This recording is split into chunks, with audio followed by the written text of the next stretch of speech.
रामायण की कहानी कई युगों से सभी लोग सुनते, देखते एवं पढ़ते आ रहे हैं, जिसमें हमने राम और उनके भाइयों के प्रेम के बारे में विस्तार से जाना, लेकिन हमने राम की बहन शांता के बारे में बहुत कम सुना है, या कहे कि सुना ही नहीं है। आज हम आपको शांता के बारे में बताएंगे, कौन थी शांता और क्यों उनका उल्लेख नहीं है और किस कारण उनका त्याग किया गया। महाराज दशरथ एवं रानी कौशल्या अयोध्या के राजा रानी थे। महाराज दशरथ की दो अन्य रानियां भी थी, जिनके नाम कैकेयी और सुमित्रा थे। सभी जानते हैं कि इनके 4 पुत्र थे, राम, भरत, लक्ष्मण, शत्रुघ्न, लेकिन यह कम लोगों को पता है कि इन 4 पुत्रों के अलावा उनकी एक बड़ी बहन शांता भी थी। शांता कौशल्या माँ की पुत्री थी। शांता एक बहुत होनहार कन्या थी। वो हर क्षेत्र में निपुण थी। उसे युद्ध कला, विज्ञान, साहित्य एवं पाक कला सभी का अनूठा ज्ञान था। अपने युद्ध कौशल से वह सदैव अपने पिता दशरथ को गौरवान्वित कर देती थी। एक दिन रानी कौशल्या की बहन रानी वशिनी अपने पति रोमपद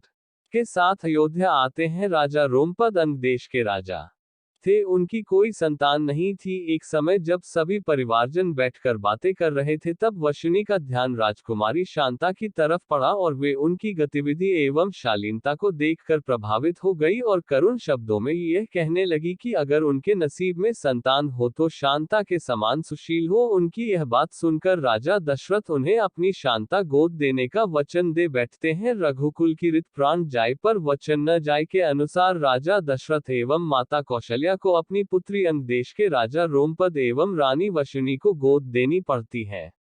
इस प्रकार शांता अंग देश की राजकुमारी बन जाती है। एक दिन अंगराज रोमपद अपनी गोदली पुत्री शांता से विचार विमर्श कर रहे थे, तभी उनके दर पर एक ब्राह्मण याचक अपनी याचना लेकर आया, लेकिन रोमपद अपनी वार्ता में इतने व्यस्त थे कि उन्होंने ब्राह्मण की याचना सुनी ही नहीं और ब्राह्मण को बिना कुछ लिए खाली हाथ जाना पड़ा। यह बात देवताओं के राजा इंद्र को बहुत बुरी लगी और उन्होंने वरुण देवता को अंगदेश में बारिश न करने का हुक्म दिया।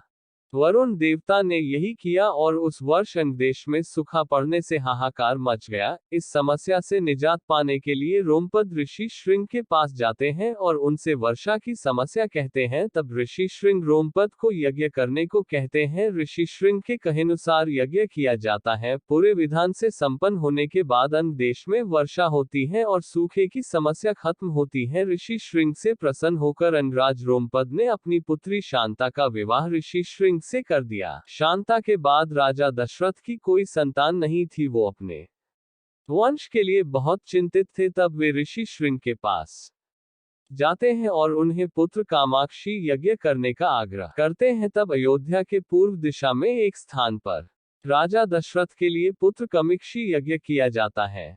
इस यज्ञ के बाद प्रसाद के रूप में खीर रानी कौशल्या को दी जाती है, जिसे वे छोटी रानी कैकेयी से बांटती हैं। बाद में दोनों रानी अपने हिस्से में से एक एक हिस्सा सबसे छोटी रानी सुमित्रा को देती हैं, जिसके फलस्वरूप सुमित्रा को 2 पुत्र लक्ष्मण एवं शत्रुघ्न होते हैं और रानी कौशल्या को दशरथ के ज्येष्ठ पुत्र राम की माता बनने का सौभाग्य मिलता है एवं रानी कैकेयी को भरत की प्राप्ति होती है। इस प्रकार शांता के त्याग के बाद राजा दशरथ को 4 पुत्र प्राप्त होते हैं। पुत्री वियोग के कारण रानी कौशल्या एवं राजा दशरथ के मध्य मतभेद उत्पन्न हो जाता है। शांता के बारे में चारों राजकुमारों को कुछ ज्ञात नहीं होता, लेकिन समय के साथ वे माता कौशल्या के दैख को महसूस करने लगते हैं। तब राम कौशल्या से प्रश्न करते हैं। तब राम को अपनी ज्येष्ठ बहन शांता के बारे में पता चलता है और वे अपनी मां को बहन शांता से मिलवाते हैं। इस प्रकार राम अपने माता पिता के बीच के मतभेद को दूर करते हैं। देवी शांता के बारे में वाल्मीकि रामायण में कोई उल्लेख नहीं मिलता, लेकिन दक्षिण के पुराणों में स्पष्ट रूप से शांता के चरित्र का वर्णन किया गया है। भारत के कुल्लू में श्रृंग ऋषि का मंदिर है एवं वहां से 60 किलोमीटर की दूरी पर देवी शांता का मंदिर है। यह भी कहा जाता है कि राजा दशरथ ने पुत्र प्राप्ति के लिए देवी शांता का त्याग किया था।